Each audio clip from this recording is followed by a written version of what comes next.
La référence au modèle européen est géographique. Disons, il y a plusieurs pays qui s'assemblent pour faire un projet commun.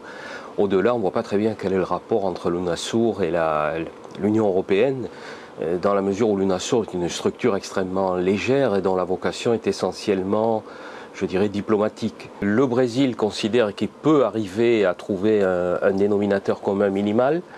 Alors c'est vrai que le Brésil, c'est quand même près de la moitié de l'Amérique du Sud en termes de population, de superficie, de produits intérieurs bruts, de technologie, et y compris au niveau militaire, et que donc le Brésil a un certain nombre de moyens d'influence lui permettant de faire prévaloir son projet sur celui du Venezuela. Donc il est probable que le Brésil arrivera à porter à terme ce bébé diplomatique avec un certain nombre de défections, peut-être celle de l'Uruguay, certainement celle de la Colombie, mais parallèlement, il semblerait que le Venezuela cherche à avancer sur son projet avec un petit nombre de pays, dont la Bolivie, peut-être l'Équateur. Un ancien président de l'Équateur, Rodrigo Borja, prononcé à l'espagnol, qui avait été sollicité pour assumer le secrétariat de la future organisation, il a annoncé que, compte tenu du flou concernant la structuration de cet ensemble, il ne se sentait pas en capacité,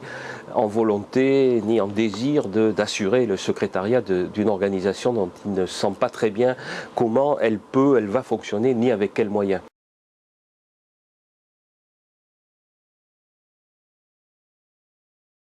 C'est tout le problème de la difficulté des Latino-Américains à gérer leur coopération. Alors tous, verbalement, font des grands discours sur l'intégration en se référant au père de l'indépendance, mais chacun a sa vision de l'intégration. Donc on notera d'ailleurs que dans le projet UNASUR, on a coupé littéralement l'Amérique latine en deux. Il y a l'Amérique du Sud et puis les autres qui sont considérés comme non assimilables dans la mesure où ils ont des rapports économiques, commerciaux, politiques, diplomatiques beaucoup plus étroits que les autres avec les États-Unis.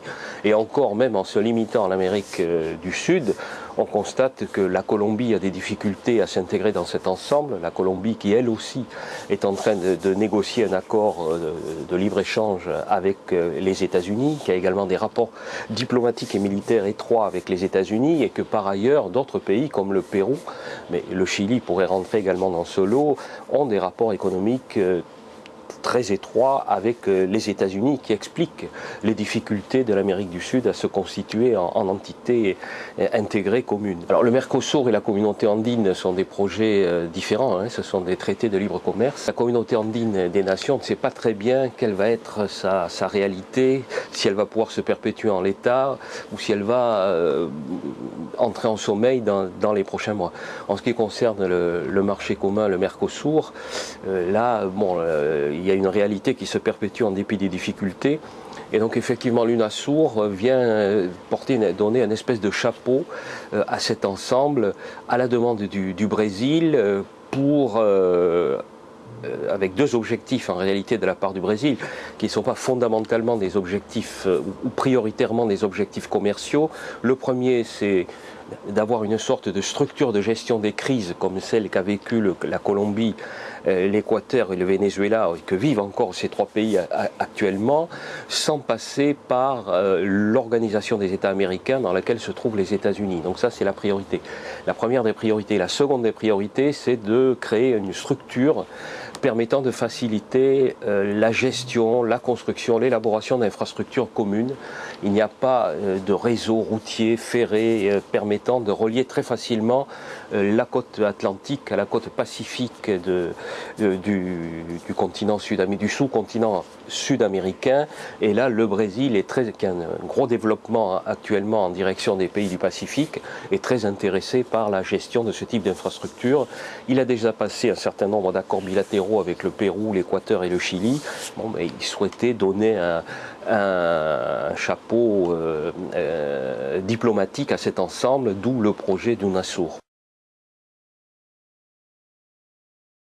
Le rendez-vous a été pris dans 6 mois pour signer entre un certain nombre des États qui étaient à Brasilia pour assister à la fondation de l'UNASUR. Donc certains États pourraient signer un traité de sécurité commune dans les 6 mois. Alors, l'Uruguay n'est pas très intéressé par ce type d'accord. La Colombie encore moins. Non, la Colombie a signalé qu'elle était partie prenante pour la partie diplomatique non contraignante de l'UNASUR, mais certainement pas dans la partie sécurité commune. D'autre part, il y a une approche qui est assez différente entre celle du Brésil, qui prend comme modèle le Conseil de sécurité des Nations Unies, et celle du président du Venezuela, Hugo Chavez, qui prend, lui, au contraire, sa référence, c'est l'OTAN. Donc il souhaiterait constituer une sorte d'OTAN de l'Amérique du Sud. Donc il y a deux approches assez différentes, ce qui explique que l'accord de sécurité commune n'a pas pu être signé à Brasilia, et il est renvoyé à un processus de négociation qui est censé arriver à terme dans 6 mois.